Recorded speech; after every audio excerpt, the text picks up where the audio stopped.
एक व्यक्ति लड़ रहा है, वो कह रहा है कि मैं स्वच्छ पारदर्शी प्रशासन दूंगा। कैसे दूंगा? उसके लिए मुझे एमएलए चाहिए। एमएलए कौन देगा? आप दोगे। मेड़ता तो वापस दे दोगे ना आरएलपी को। तो इंदिरा जी आज ज्यादा भावुक हो गए। तो आज ऐसा होता है कि चुनाव के समय या कोई अच्छा मौका आता है तो कहीं न कहीं अपने लोगों के बीच जब नेता आता है उसको याद आती है 5 साल में मेड़ता के अंदर विकास हुआ जितना नागौर के अंदर, खींवसर और नागौर क्षेत्र में, संसदीय क्षेत्र में दिल्ली का पैसा आया, उतना राजसमंद पूरे का अलग छोड़ दो, अकेला मेड़ता में दिल्ली सरकार का पैसा आ गया और सारे काम चालू करवा दिए।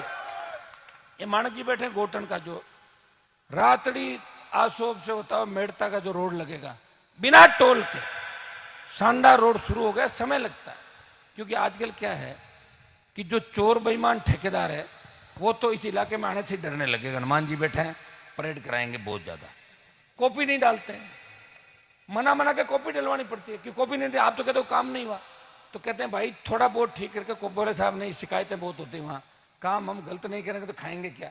अरे इतना बिलो मत डालो भाई, 20%, 30%, 40%, तो लोग हमसे जवाब पूछेंगे।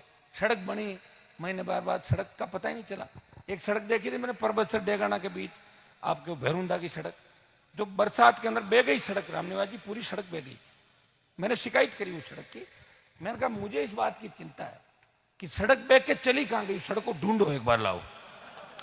तो पता लगा कि सड़क बनाने वाले अपने ही लोग थे, अपने मतलब किसानों के लड़के थे।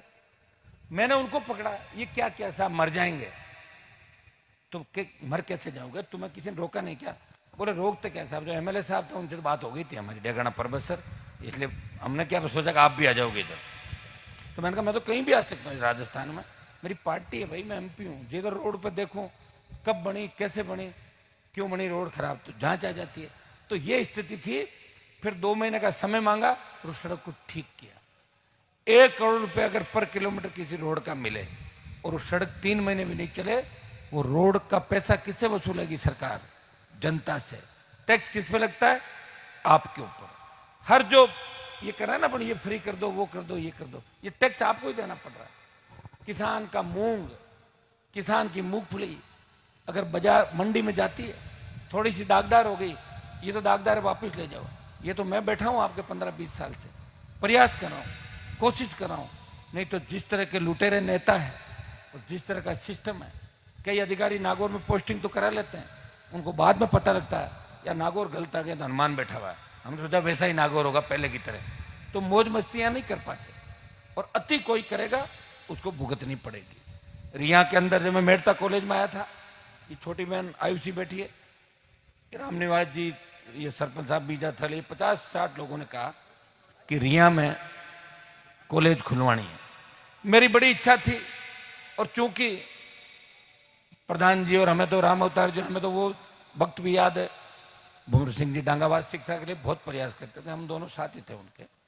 मेड़ता में पहले लोग कॉलेज नहीं बनना देना चाहते थे, लोग चाहते थे कि मेड़ता में एजुकेशन नहीं हो, शिक्षा नहीं हो, ताकि मेड़ता के लोग पढ़ लिख के आगे नहीं आए। ये सोच कैसे आई, क्या आई, आप भी जानते हो। हमारे पुराने नेताओं ने प्रयास नहीं किया, और उन्होंने प्रयास करके इस कॉलेज को बनाया मेड़ता के अंदर। कॉलेज बनने से सोच बदली, हमारे बच्चे पढ़ने लगे, हमारी बेटियां पढ़ने लगी।